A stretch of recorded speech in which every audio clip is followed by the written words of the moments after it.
Good evening, everyone. Thank you so much for joining us. It's lovely to have you all with us. This is our first event in 2022, so welcome. My name is Amani Hassan. I'm the program director at the Arab British Center. We're a small cultural organization working to further understanding of the Arab world in the UK. We are based in London. We run a large program of events, including our SAFAR Film Festival. SAFAR is the festival of Arab film in the UK, and our 7th edition will be taking place in July this year. So make sure you sign up to our newsletter to stay up to date on our program. We'll put in the details in the chat in a little bit about how to sign up, etc. This evening, we're delighted to welcome Joana Hadjithomas and Khalil Joreige, who directed Memory Box, which was just released last week in the UK, both in cinemas and online. If you haven't seen it already, it's playing in several venues across the UK, so make sure you book your ticket. And you can also access it online through our virtual screen room in partnership with Modern Films. We'll put in the link in the chat box as well, so you can, for those of you that can't make it to the cinema, you can also access it from the comfort of your sofa at home. This evening, Joana and Khalil will be in conversation with Rabih El-Khoury. Rabia curated the 2020 and 2021 editions of the SAFAR Film Festival, and we're delighted to have him with us chairing the evening. This is going to be a 1-hour event, and we will have time at the end to take your questions. So please make sure that you type them in the chat box in your Zoom thing. And we'll have time for that towards the end. And as always, please also make sure you keep your microphones on mute. And Rabia, over to you. Thank you so much, Amani, and good evening to everyone. Good evening to Joana and Khalil, who I feel very privileged to speak to tonight with the release of Memory Box in the UK. Lebanese filmmakers and artists, Joana Hadjithomas and Khalil Joreige, have been for the past 3 decades reinventing the concept of the image. How do we see it? How do we shoot it? How do we represent our reality, our imagination? How do we speak about our past, our future, and all of that through images? And basically through their massive body of work, one is really addressing how we deal with our own history. Images play a major role in their works, where these photography exhibitions, video art, performances, installations, fictions, or documentary films. And even if their projects look completely different from each other, they all somehow revolve around the collective Lebanese memory. Was it in a film like I Want to See, Je Veux, Voir, in which they directed Deneuve and Mroué in 2008, and they had to the south of Lebanon to understand what happened during this war in 2006, this July war? Or was it through their documentary film, The Lebanese Rocket Society, in which they dive into the relatively unknown tale of Lebanon's space program? Memory Box is their newest feature film, and somehow we see a bit of elements that are coming from most of the films that they have directed so far. It debuted last year at the Berlin International Film Festival in competition, and this film is basically a journey of sorts. It's a physical journey, it's a mental journey, but also it's a very emotional journey, and it really brings forward Lebanon's collective memory. Joana and Khalil, thank you for being with us tonight. It's a pleasure to have you, and I will start with you, Joana. I just mentioned a tiny bit some of the films that you directed, which were based on either real events or real happenings. This film, Memory Box, it was 1982, and you were 13 years old when you started exchanging with one of your dearest friends who escaped Lebanon during the Civil War and moved to France. You've written each other on a very regular basis during your teenage years for about 6 years. And Memory Box is based on cassettes, on letters, on notebooks that suddenly re-emerge into your life. And I wanted to ask you first, before we really discuss memory and the writing of the film, when did you decide, or how did it occur to you that all of these physical things, but also these memories, needed to become a film? First, I'm happy to be here with you all. And to answer this question, you said you give the context while saying that we promised to each other, my friend and me, to write to each other every day, and we did so for six years, from 82 to 88. But we used to I will send her the correspondence, and she will send me hers. So and then we lost contact for 20 years, almost 25 years. So all my notebooks, tapes were with her. And I didn't have access to them for many years. And when I retrieved them, when I recuperate them in 2013, because she said she kept everything and I did the same. So we exchanged them. Well, of course, I read them all. I listened to the tapes, and what I was really it was not only emotional, it was also very interesting, because I was struck by the fact that it was not about trauma or the way we lived the war in itself, but the consequence of the war on our lives. Like it was full of details about how we used to go out, my obsession for having fun, and to go and see friends, despite everything that it was happening. And so all those details were so rich, and still they would bring a lot of reminiscence. That with Khalil, very quickly we thought that it was a good material. And then Ali, our daughter, she was almost 13, 14 at that time, and she wanted to read them. And we felt it was not a good idea to give her the notebooks, but we had this impression that this would be a good idea to start a film. A young teenager who would read secretly the life of her mother, and her mother would become a kind of character of a saga or a heroine. And Khalil, Joana has mentioned a tiny bit the starting point to write a film. Going through so much material, and the material is really impressive. Was it visual? Was it sound? You know, there's so much in the original material that Joana had. How was it for you to write this material into a film that resembles a tiny bit what this material is, but also make it a complete feature film? How was the writing process of the film? The writing was very complex, because the first part was to deal with this material. You know, when we start a project, we never know if it will be a documentary, a fiction installation, or however. It starts with something, and then we dig into it. And we met at that time another screenwriter, and the process was very interesting, because it gave us also a certain distance towards our own history and our own documentation. It allowed us to be more light also with all these details, to take just a part of it or other stories. So we worked for the first time with another scriptwriter, Gaël Massé, and it was very interesting, because it was in the same time a kind of process to understand the nature and the specificity of all those documentation. In the same time, very quickly, we decided to bring also my own archives, meaning Joana's archive was more notebooks and letters.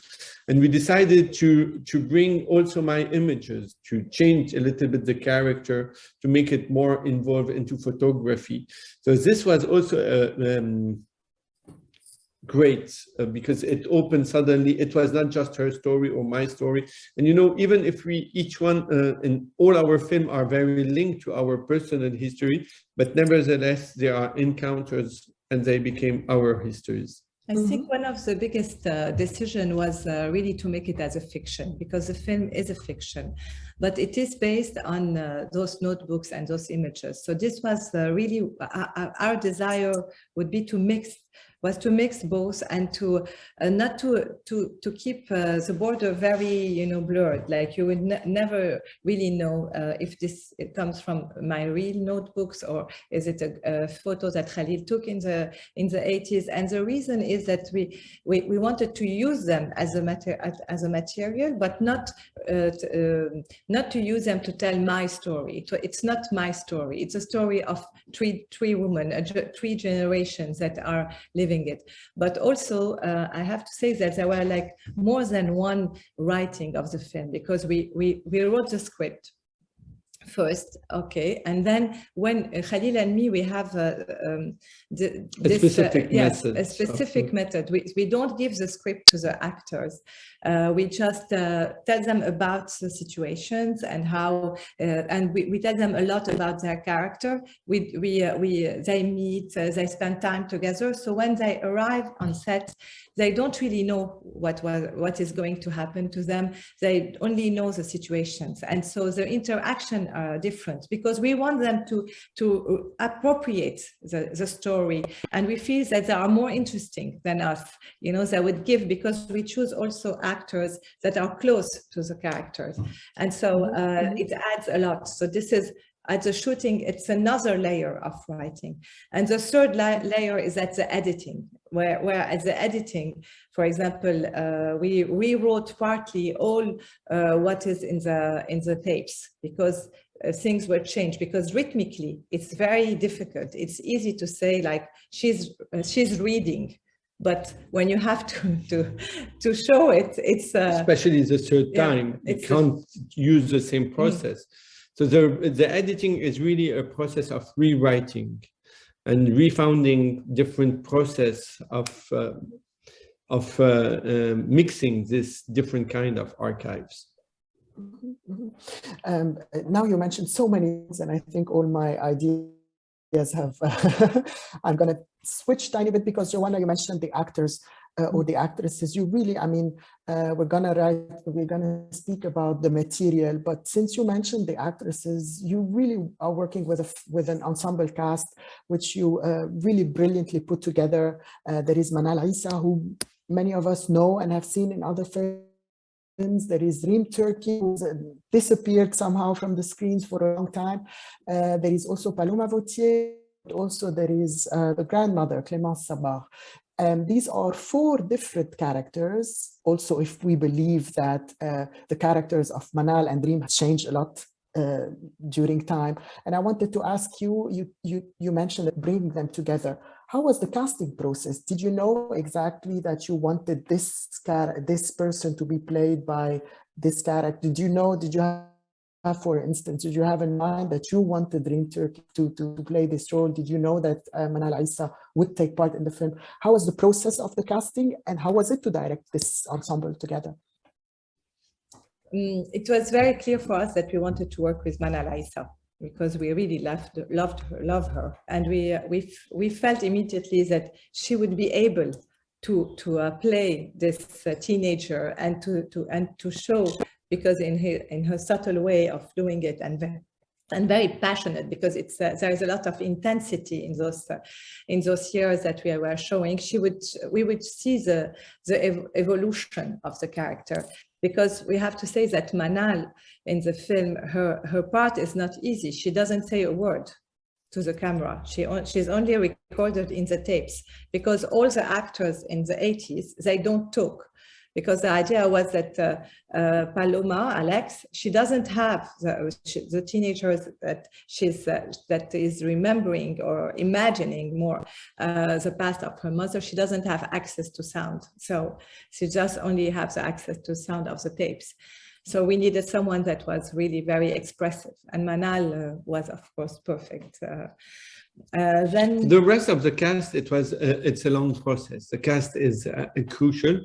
Meaning, if you make an error in the cast, you are in a big problem, I would say. And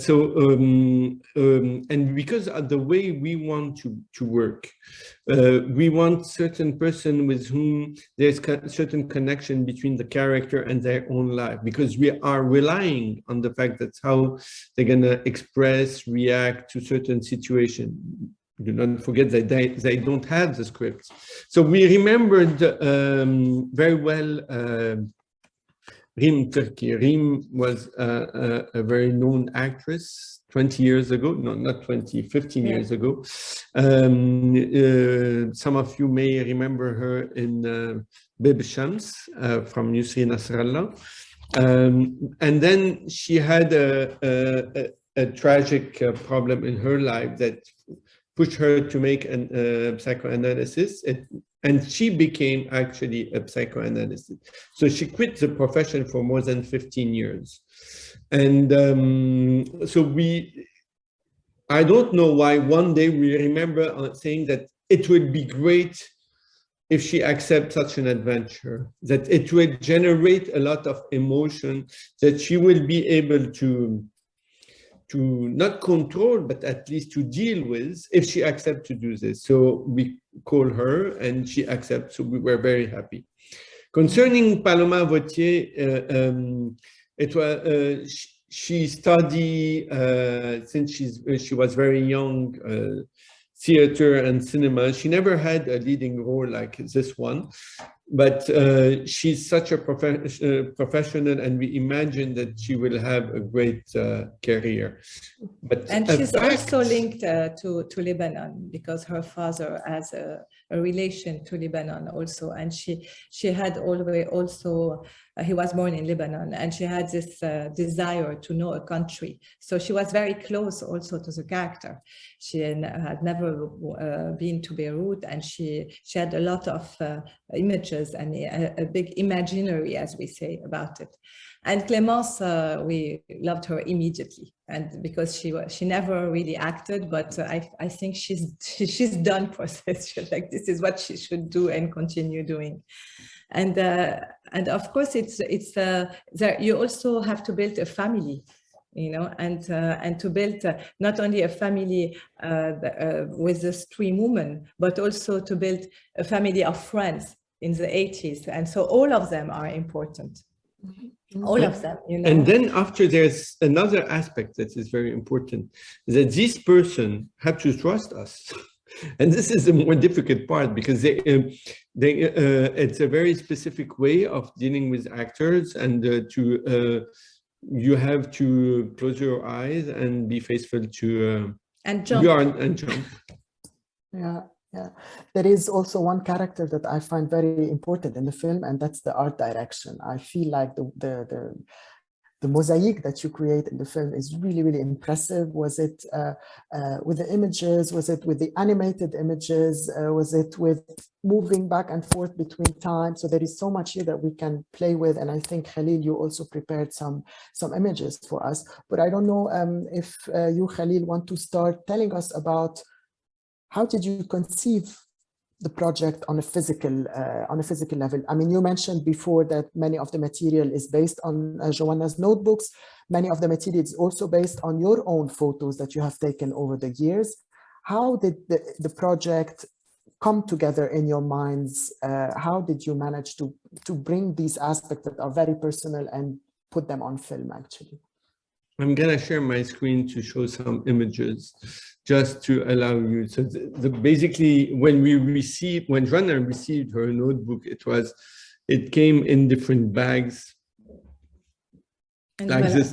This was the kind of notebooks that we used to write on. And so there was like notebooks, but also so many notebooks, but a lot of letters. So a lot of bags and bags of letters. It was really overwhelming, and so we were attracted to them also physically. So we decided to use them in the film, and but we had to add some pages or to recreate some, because we wanted to put inside of them the fiction and the story of Maya. And like you see in this picture of the original notebook, you sometimes have pictures, but we decided to push it to create this relation to photography. So we need to have the cast in our pictures. So we had to take more than 10,000 pictures new photo with the actors and the different cast, sometimes on chroma, to be able to put them in my original images of the 80s and the 90s, and to generate this this aesthetic. Of course, those aesthetics are very different, meaning the way that you pose in today and you pose in the 80s has nothing to do. Today, we are all related, for example, to the selfie. We are very conscious of the camera and the kind of lens, where before it was something completely different, like what you see here. So, but there was also this incredible archive with the audio tape. And the audio tape are very emotional. Yeah, because you hear your voice at a certain age, but also what we had to do, it was clear for us that hearing her mother's voice was very important. So we listened to all the tapes, and with our editor, we took like a lot of sentences from the audio, and this is mainly what you hear when you hear Maya talking in the film and her daughter listening to her. And because also there are sounds in you have the sound of Beirut, the sound of the 80s, what was happening, the radio. So all this was very inspiring, but also to understand why we were so attracted to them very clearly. There was like two things we really wanted to do. First, a kind of history of photography, because small history of photography, but because it was really important to us that this idea that we could show a lot of medium. In the notebooks, you had Polaroid, contact sheets, you had like all those, the way images were done, you know, with the colors of it, the fading, the photo bonus, and all this. We decided that we really wanted to show them and to reproduce them with the actors. And so this is why we did so many images, because it was also the way we acted in front of the camera, our body, because as you mentioned before, Rabia, we are interested with Khalil in representation, in production of imaginaries. How do we represent ourselves? How do we authorize ourselves to be in places or no? And so here there are some of the images that we took images of the cast on a chroma, and then those images of Khalil were done in the 80s, and we really recomposed them with the cast. Or we took them with the tools of the 80s. For example, on the left, this image with the sorry, this image was. Oh. Yeah, now it's working. Yeah. Now it's working. Okay. It was filters that exist at that time, and it was very joyful to use them. And then we had to do a lot of images and to show a lot of images, because the concept is that this is a teenager that lives in Montreal, very far from Lebanon. She doesn't know the country. She doesn't know anything about the 80s, or very few things, and she doesn't really understand what is the civil war. So the image, and she will try to imagine, but based on images. And so it was really important for us to base all the narrative on images, and little by little, it's like layers and layers of her knowledge will start to let her do a scene that is more and more complete. But the first scene she will imagine is totally based on images, and when she doesn't have any any information, the characters will go into blackness. She will compensate. This came for several reasons. The first one was the fact that my archive of traditional photo, argentic photo, is nearly 60,000 images. At the same time that my daughter wanted to read the notebook, she installed also Snapchat on her mobile. And she took 60,000 pictures in 6 months. At the beginning, I was really upset, like you're addict, you're to your phone and things like this. And then we realized that it is also another kind of diary, that we have to deal with this change in the use of images, with this paradigm of the use of images, with the gallery, other kind of in both cases, it was a chronic. In both cases, it was also a way to expose yourself and in all the meaning. Exposed, meaning you have to catch something from the real and protect yourself from that. So suddenly this layer of the picture being also an entry to think about the past was also very important. And this provides us a possibility of not being nostalgic of the 80s and of the past, but something that is very common in our practice to reactivate it into the present. You were talking a lot about the image and the photo and the look of the film and how it has been shot and how the images were intertwined. But I also think the sound element in the film is very impressive as well. And I'm not going to mention the score, which is fantastic in itself. I mean, from Visage to Blondie, but the sound design, your work with Rana Eid, actually, I found very, very interesting because Khalil, you mentioned, of course, the past with the Polaroids and the images and also Snapchat and Instagram, but also with the sound. You're speaking about two different eras, the Beirut sound, the Canada sound, but also the sound of the 80s. How was it to work on the sound design to make a sound that is as impressive as the image that you have been creating? This was actually, from the beginning, we knew that the sound was an important part. It was important because there was different scenarios in the tape. For example, there is songs, as you say, but there was never the beginning of the song because it was recorded from the radio. Yeah, because we would always miss the start of the song. You know? I love the song, and they would record it.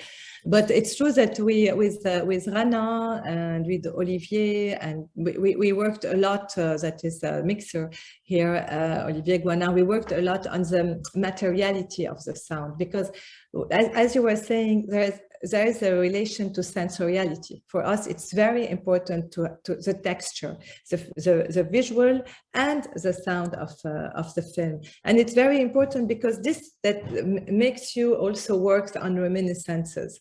And this was really important for the project to be able to work well. And also we took many of our installation, visual and sound installation that we did all over those years, many of them, and we put them, or we took some inspiration of them or put them directly in the film to work on the texture of the film, and we burned them, some of them, we cut images, and this was very important for us because we are artists and filmmaker, and sometimes those words are parallel and they don't really touch each other, and we really wanted them in the film to be able to say a story and to see how it can be also very joyful to work not only on what we call special effect, but things that are more crafted, more like artistically worked on, and to do a bridge between those two practices. Mm-hmm. You're speaking about telling a story, Joana, and you mentioned this also in the beginning of the conversation. I find the editing in the film such a complex thing. I mean, bringing the past to the future, understanding what is happening in the beginning of the film. You really need a bit of time to understand who is what and what is where. But then once you're in the journey, the editing really takes you on a full ride. Your editor, Tina Baz, is someone you know very well. She has been editing most of your films. How was it to approach Tina on such a difficult project, and how was the editing process? I mean, were you always present, or did Tina Baz really have also fun the way you had fun to put things together? Tina didn't, she edited all our projects. Not only all of them, mm-hmm. and so, but all of them are films, our video, our smallest films, our longer films, the documentaries, everything. So she has in mind all this, and she would sometimes suggest that we go back to this work on, or to put images from that set installation. So what I was mentioning first, that it's like a rewriting, because it's true that when we arrive in the editing editing room. We do a lot of things with Tina. I'm always with her, with Khalil. We are always with her because we like this. It's like a ping pong, you know, always brainstorming, and we film a lot, we write a lot, we do a lot of things. It's like a small studio, the editing. And it's a moment where you put all your work into fragility, because Khalil and me, we don't like to control. This is why we don't give the script also to the actors, because we feel that in a country like Lebanon, you have to keep this fragility continuously in your work and in the way you work. And while we were editing, of course, we shot in 2019 the film, and when we arrived at the editing room with Tina, suddenly the country collapsed, you know, economically, and so it was very difficult. And the three of us, we are Lebanese, and so because she's also a Lebanese, and so we had like this sadness in us while we were doing something that first was supposed to be joyful, and suddenly became more and more sad. And with the blast, it was like it was very difficult to continue editing the end of the film.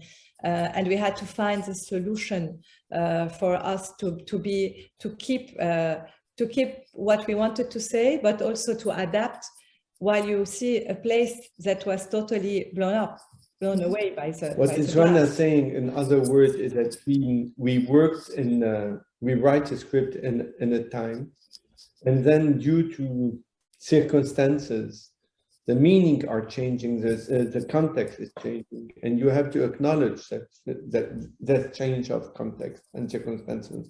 So you have to rebuild something from, it's not something new. It is still the former scenario, but it will add another layer and another layer.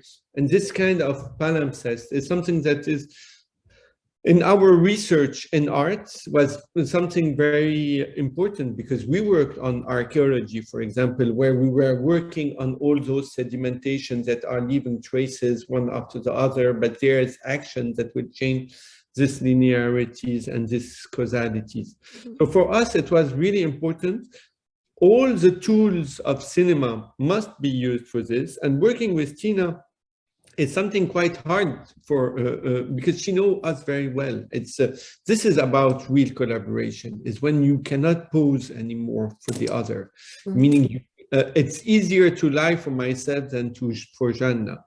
It's the same with Tina. She knows us. And this is easy. For example, you have to know that we never found the best shots in our films. It will always be cut. We have to think why my favorite shots are never in the last editing.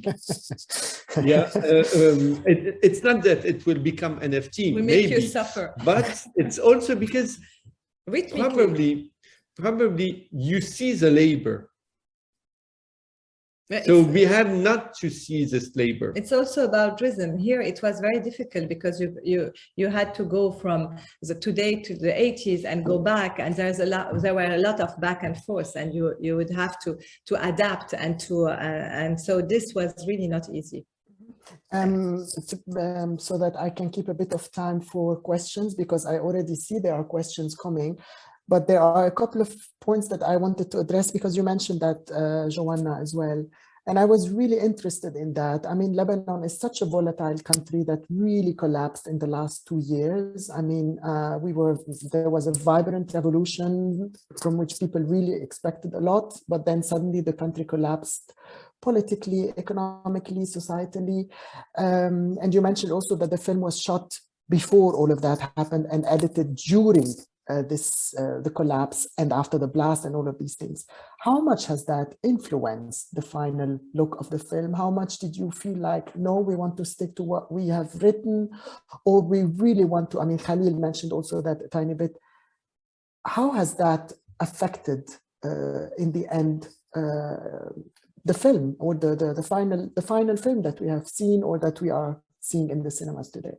There's several things. First, it's you know that when you shoot a film, you cannot really change the film. So you have to take back all this material and to rethink, to reshuffle everything, because you have to adapt. You know, when we do works, artworks or films, it's to talk about our presence. If things are changed, even if we go from time to the past, like Khalil was saying, it's to reactivate it, to be able to see how we can live together today, how we can live with our past today. So we are addressing present. So it was, of course, out of the question to stay, you know, on the first script and to say, I'm not changing it, whatever happened. Of course not. So what we did is we really went through a lot of moments where we stopped, we did pauses, we thought a lot. We felt that we had to stay very connected to the film, even if everything changed and our intention was changed. It's like, you know, like the film has been traversed, like it has been totally changed. But what we see, and it's true that we worked a lot on the ending, because the ending we felt with Khalil. That we couldn't really have this luxury of being totally despair, but we had to bring also the sadness that we were feeling. And you know, during the blast, we were in Beirut, we lost our apartment, our studio, and we felt that people... And all the work and archive. But we felt that most importantly, what saved a lot of us, it's friendship and those relations that were so strong between people, because the rest, no one really helped. So, but the people that came, for example, to clean our studio where we didn't know them, or friends that went, you know, and so this friendship was very important. And we decided that this was an important ending also to the film. Mm-hmm. And also this idea of cycles, because those cycles are very important. When we worked on archaeology and geology, we felt that, and it helped us a lot during this period, that there was a cycle of catastrophe and you know, disaster and regeneration. So we felt we should keep this cycle, and each person, without telling the end, can decide how to deal with those cycles. You mentioned, Joana, cycles, and also, I mean, it's a film that addresses memory. The title of the film I found very interesting, the international title, it's Memory Box. So memory is such a huge thing, and box is such a small thing, actually. And I find it very interesting how you try to reimagine the collective memory of a country in this small box that Maya is discovering, actually. That Alex is discovering. So I wanted to ask you, Khalil, also, how was it for you to revisit this collective memory of a country, all these dark years that we thought were the darkest, but apparently we didn't know what was coming. How was it for you to really revisit our collective memory as Lebanese with the making of this film? Let's say that what interests us and what pushed us to start this film was the fact that we had here as a material to show that we had no problem of memory in Lebanon, but much more a problem of history. Because even if we had such an incredible material that it was obvious that there was no problem of memory. There was too much memory. But how do you deal with this? What is about how can you start a storytelling with all that? And this relation to storytelling is very linked and to the concept of history, meaning causalities, linearities. So all the film was also a kind of reflection on storytelling, on how you're gonna understand that this event is after this one, the kind of circulation between the different voices in the film. My feeling today is not, we are not trying to say something very general on Lebanon. We are talking about our own history, Joana and me, because our history is in those notebooks. And what is very touching, it is echoing a lot of person. And what is echoing, it's not only Lebanese. And this is what is amazing. a lot of persons are saying, because it's a film about transmission, meaning it's something much more general. So it's great when you can be in the same time very specific, located in a place in Beit Miri, I would say, and in Beirut, and same time echoing the rest of the world and other periods. It's fun. It's interesting, Khalil, because you stole my last question actually before we open to the crowd. Your film has premiered at the Biennale in competition, which was a fantastic feast for Lebanese film. It hasn't happened for so many years, if not decades. And then the film is now being seen by international audiences. The Lebanese are waiting to discover it. And I already know from several colleagues and people who know Lebanon, who have seen what is happening in Lebanon, but have not necessarily a relationship to it. And many have really been touched by a thing or another, have been touched by either the making of the film, the generational stories. Some people also thought about their grandparents and their histories. I mean, we live also in migration is everywhere, and people come with different stories and histories. I wanted to ask you, how has the response to the film been internationally for you? And how do you imagine the response in Lebanon to be to the film? It's always very difficult and very frustrating to be waiting to show it to the Lebanese audience because of all what is happening. We need to find a way to show it in, and hopefully it will be in a month, less than a month. But it was, we did tour with the film finally, because we were not sure of doing it. And finally we went to so many festivals and meet a lot of people. And there was usually big audiences for the film. And what is really, really is touching and moving is that, as you were saying, people would understand exactly what we were trying to say, and understand that this in a way is a personal story, love the materiality of the film and cinemas, and understand that this is another way and cinema can be also different, can be going to those places, and it's a different way of saying stories, not only the story, the diktat of the storytelling, but also for me what is incredible is to see from a country to another at the end of the screening, usually people clapping and being so enthusiastic and saying usually this is my story, so reappropriating the film. And this really never happened to me in other films, so for me it's new, and I have to understand how. And it's this is what is touching, this emotion, and that makes them take this film for themselves. And I think this is strong, very strong. But also the fact that maybe people with audience accept also this this blurring of borders between things that you would see in art and films. Yeah, this is what I will say, that we are surprised by the fact that people are much more, let's say, use the word fluid, to cross all kind of border, being geography, frontiers, genre, and things like this, genre as cinema genre. We're not surprised in a way, but because this is what we wanted to experiment. For us, we as people who tried always to escape definitions, all kind of definitions, this is great. So here in the film, we see that this relation between art, cinema, geography, territories are much more blurred.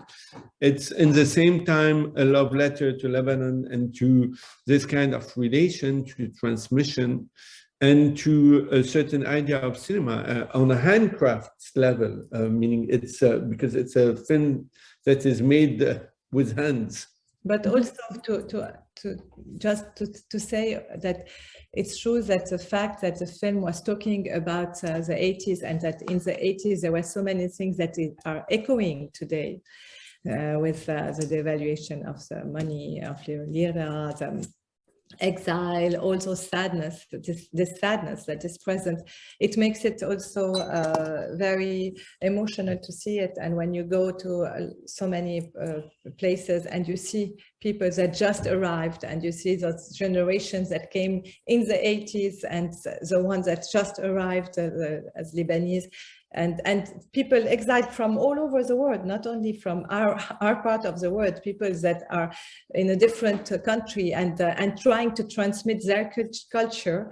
It's also interesting to see and moving. And the last thing is something that is exactly at the opposite of what we are doing now. It's the pleasure of being together in a room, in a theater. Breathing the same air, even through mask, because today we cannot take a mask, but however, but the sensation to be in a common place and in Lebanon, this is probably the most important thing, because there is a lack of public spaces, but at least we can build these common places where we're going to share together an emotion, a moment. And you look at the people who are there.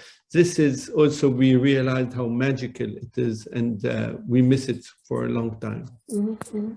I would like to give the audience the chance to send us their questions via chat. I would start with a couple. Joana, you mentioned this transmission, and there is Mona Habib who's asking, how did you go about capturing the transgenerational perception of Lebanon through these memories, from the grandmother to the mother to Alex, and especially in the scene where we see them returning to Lebanon to recreate new memories in Lebanon with some references to images of the past from the mother's point of view. How was it for you to create this transgenerational Lebanon through these three different generations? It was really important for us to have these three generations in the film: the grandmother, the mother, and Alex, the daughter, because while I was reading those notebooks, I felt a lot of empathy and compassion toward my parents. I was so passionate, intense, and I really didn't, I forgot how violent I was with them, and so suddenly, as a mother, also I felt that it's incredible what we did, in a way, how they survived those years, those 15 years of civil wars, and how they managed not to become totally insane, and how now today they are living something else. They don't rest at their age. And for me, this was really strong. I really wanted to do like a kind of tribute to and to show them. And also to, of course, I was talking to our generation with Khalil. We were talking because it's our memories and our kind of history, and also how do you transmit it to our children? How do you tell them about those years? And of course, it's important for us to start sharing, like Khalil was saying, a history. Have a common space where you could talk, where we could, establish link and not division. The other thing that is important, Joana was mentioning now, when we read, we were this archive, we realized the gap between what Joana was remembering and what was really writing. I mean, here you obviously have a difference between in terms of violence, events, and things like this, especially the pages concerning me. But nevertheless, here what we were saying is that Joana realized also how her intensity, because being an adolescent in those years, is trying to live certain things with a certain passion and intensity, and what the consequences of something like this. Like, she was ready to lie, fight, just for a party, okay, in the middle of a bombing, but however, it was for her very important to go there. Because it makes me also understand the teenage years of my daughter, and not to be judgmental with her, to just reconnect. And also, I think that when our children we look at our parents, we always have this impression that how did they change a lot? Are they the adults that they wanted to become? And this is a question that is at the center of the film. When a person changed so much, what is the event that creates this rupture? Because this is something that we didn't talk a lot. The film is about how you deal with rupture. How when somebody is here and suddenly you found him in a very different position, what are the events that provoke this turning point? And how he can reconnect with himself. And Alex, she will help her mother reconnect with herself. All with those a part of herself. Are about storytelling also.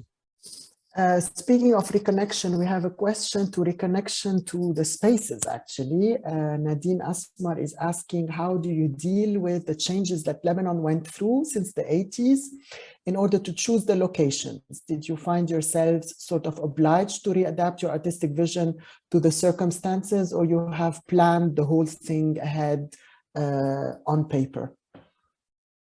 It's very difficult for people who know Lebanon to find a place that looked like in the 80s today, because everything is in completely process of building, rebuilt, and things like this. Actually, it was the art direction and the set design did a great job. Really a great job. We had to reconstitute nearly everything.